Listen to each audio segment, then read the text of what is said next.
Finance Minister Nirmala sitharaman మాట్లాడుతున్నారు ఇప్పుడు live చూద్దాం. Clarity and so on. But one thing which I certainly would like to highlight is responding to the voice of the people, which is what Prime Minister Modi is known for in his administration. It's a very responsive government.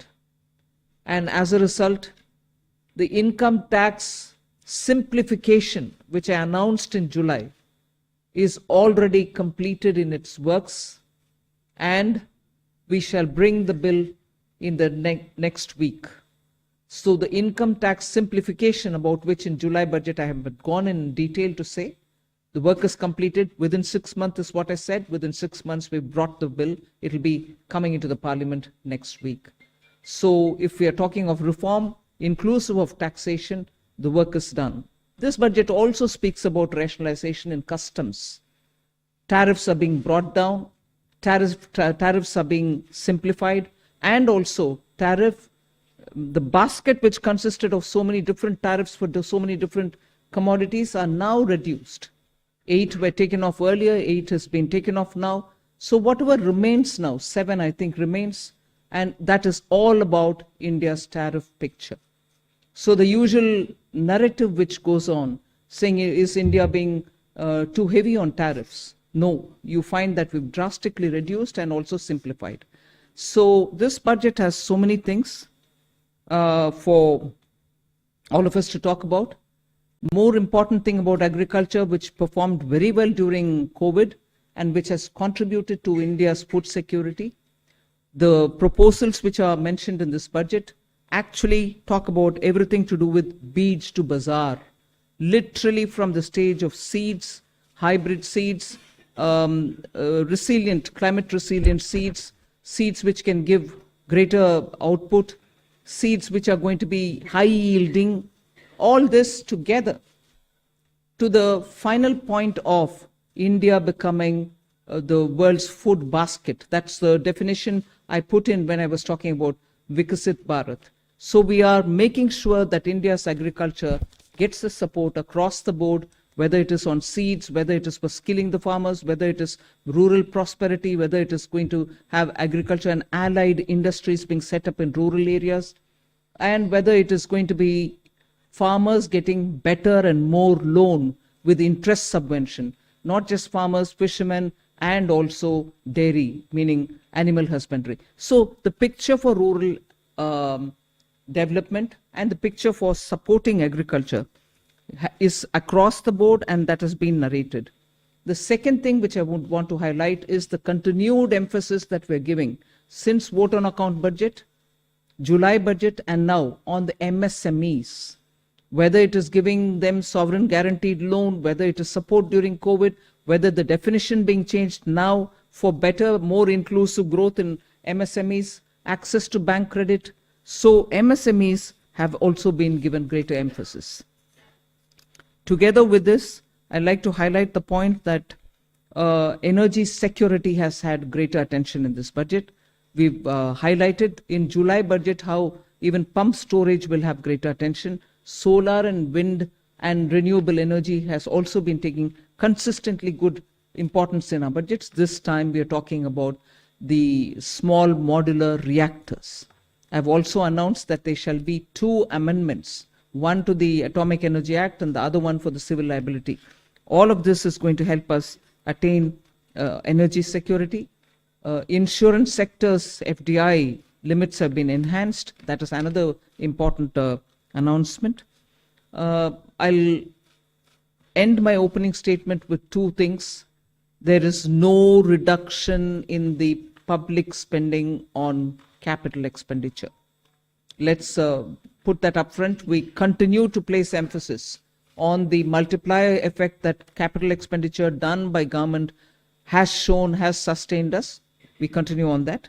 And with all this, our fiscal prudence has aligned itself to the glide path that we announced in 2020-21. So we've kept ourselves in alignment. Fiscal prudence has been maintained. And the next year, coming years, estimate is also been given. Well under 4.5 is what we had said earlier. We are also projecting the same.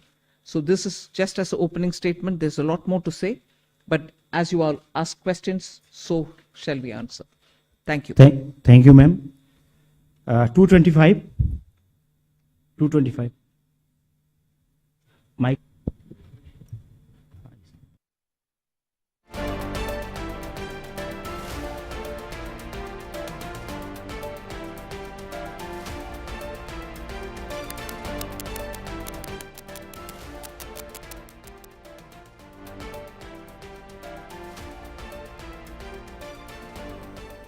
కేంద్ర finance minister Nirmala Sitharaman budget కు సంబంధించి వికసిత్ భారత్ దిశగా అడుగులు వేస్తున్నాం, దేశ ప్రగతికి భవిష్యత్తులో ఇది ఉపయోగపడుతుంది అంటూ కూడా వ్యాఖ్యానించారు.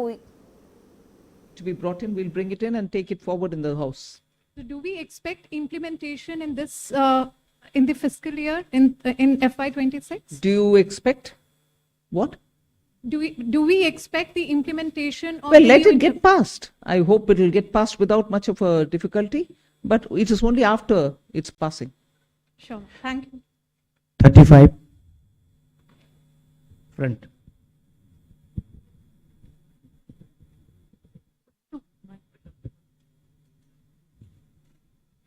Ma'am, Timsi Jaipuria, this side from CNBC TV 18. As you said, this is a very responsive government, which is why government decided to give these tax rebates. But given the structure that you have announced, ma'am, up to 12 lakh is the rebate. Any reason why this rebate has been hiked from 7 to 12 lakh? Is it that the incomes or salaries were not growing up to the mark, which is why government thought that this rebate needs to be given? And also, how do you make up for this 1 lakh crore of revenue loss? Will it not impact the budget estimates? Where will you get this money from?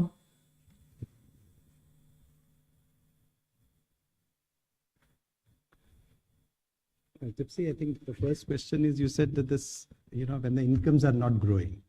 This is an income tax. Only when there is an income, then we are talking of the tax. So income has to grow to the level to discuss about the tax. Now, why from 7 to 12 lakh? It is something like, it was earlier 2.2 lakhs. When 2014, it became 2.5 lakh, nobody is going to pay tax. Then there was a 2019 that, we said 5 lakhs, nobody is going to pay tax. Then we said it was raised to 7 lakhs. And now it's being raised to 12 lakhs. So this is a perception that the government feels that, on the average 1 lakh per month, if you have, then you need not pay tax, which means that, we are doing it in two ways. One is we are reducing the slab rates. We are expanding the slabs. If you would have noticed, the slabs are now 0 to 4, 4 to the uniform slabs. And there is a gradualism.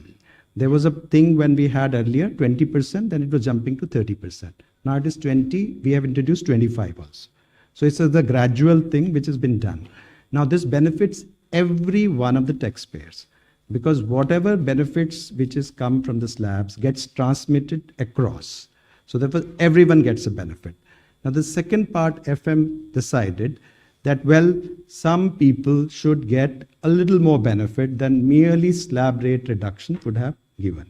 And so therefore an extra rebate. So slab rate reduction for everyone and extra rebate for 7 lakhs were already getting it, now 7 to 5 lakhs more people have been added. So this is the philosophy behind it. And as you said, why you do it, I think we expect that all that money which they gave, it comes back to the economy in either consumption, savings or investments, in whatever way they choose to do. I just want to add to that. If you compare what we've done today with what prevailed in 2014 under the Congress government, what we are, most often the narrative is